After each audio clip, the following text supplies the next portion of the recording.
My perspective on the record store right now is The record store is dead right now.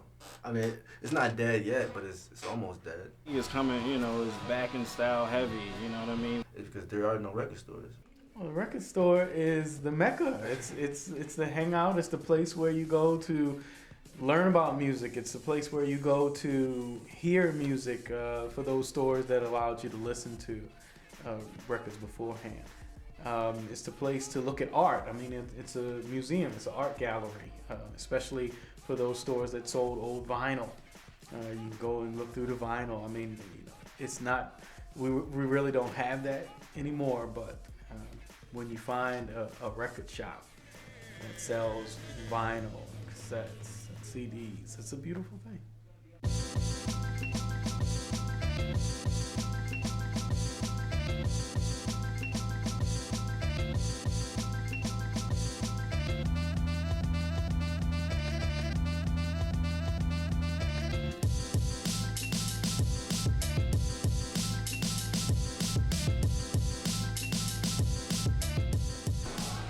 The decline?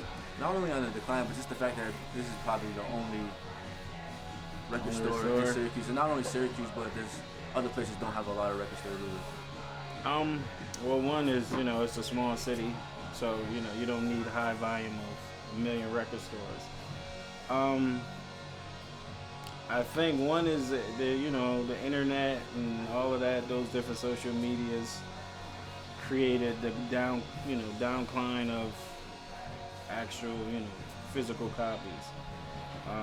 But, there's still enough, obviously, for record labels to run, and people are still making their money. So, it's one-sided right now. But vinyl, as we see, is coming, is back in style heavy, you know what I mean? Where it's not just the old stuff you can get on vinyl, it's the new stuff that came out, today that's people are into, young people that grew up on it. They the old heads, so they're like, you don't know nothing about this, but it's good to see that young people, the younger generation are starting to understand like the importance of, at least the vinyl. If the CD go out, I mean, you got iPods and iPhones, so I think it's a balance of both. It is an issue to an extent, but then it's not, because music is still being sold. People are buying into the lifestyle as far as the merchandise, what, artists are selling.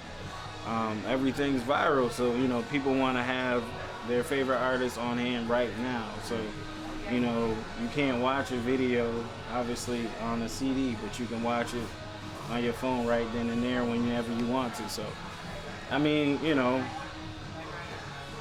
I was doing some research and I seen that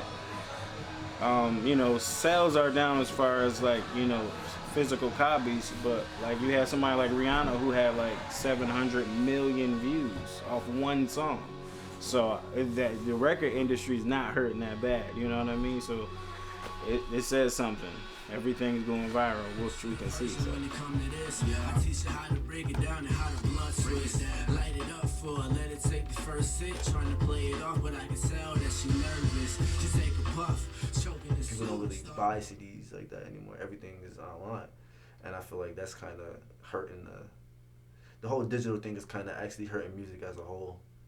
Got the whole piracy. Well, thing. you're still getting paid for it. I mean, but it's not the same though. You know what I'm saying? It's like a feeling like people back in the day, people saved their money to go buy CDs. They like went and had conversations at the store about CDs. Like you don't have a conversation with somebody after you go download the album for free online off of iTunes or get it off a torrent or something like that.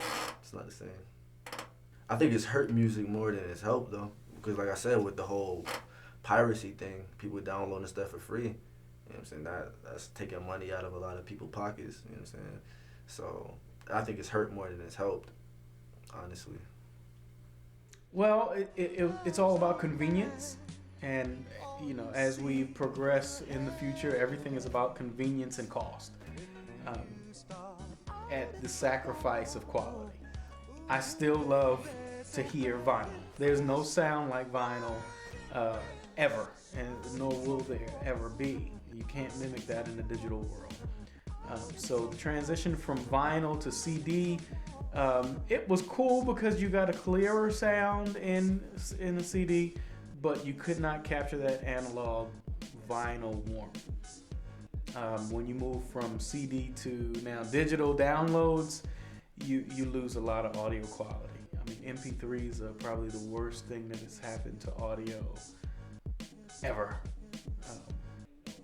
So we're going backward, I believe, as far as quality is concerned. But it's cheap, it's really free to make, and you make nearly 100% profit off of what you sell. So you have no manufacturing cost. So it comes down to money. You know? So I don't know what the future really holds, but you have to look at the economics of these media, as well as sound quality and what's easier, convenience. While things become easier, it just becomes kind of like, I don't know, people become too complacent, you know? If something becomes easier, they're usually going to go with that option, but there are still some people who value actually owning the product and actually holding that piece of art in your hands, you know? There's a difference, and some people recognize it, and the ones that do, thankfully come here, or they look at other places that do the same.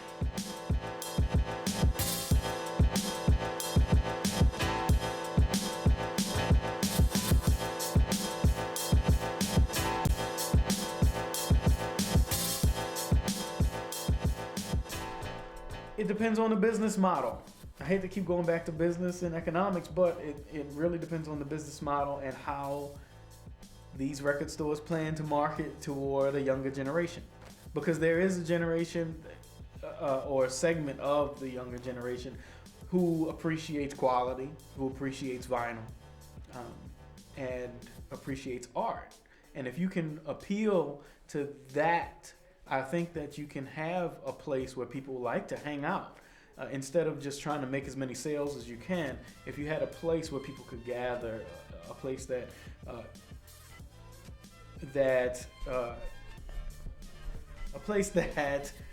had culture, a place that embraced culture is what I'm trying to say. There's a place in Baltimore down in Fells Point. I can't think of the name of it. I think it's called the Gallery, but it's like an alley and then a store behind the alley, and people really love it because they allow you to spray paint on the walls, so people are doing graffiti outside, but it's really artistic, and you can display your art inside. They have different events going on around there.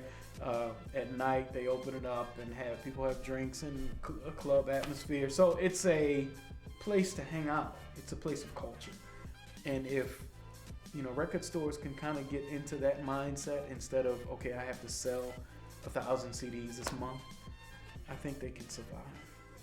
A large group of people out there who, they appreciate the digital, they appreciate the internet and for all it's done, but they still want to go to that record store, and they will keep going to that record store because of the art and the culture it represents and the history it represents and the feeling you get when you go into an actual record store, as opposed to going online or going into FIU or Best Buy for that. I feel like there's always gonna be that group that'll always go to the record store no matter what new technology is out, because you can't beat the feeling that you get when you walk in there looking for records.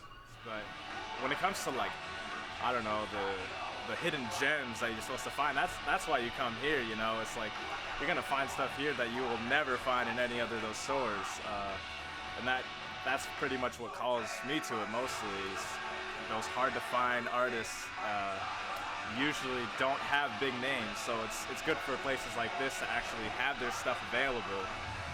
I think it'll make a decent comeback. I won't say it'll be the number one place where people buy music, but I think it'll make a strong comeback. Especially in hip hop, music is starting to become what it once was, as people say, the golden era. You know what I mean? The stuff that has substance. So, I guess only time will tell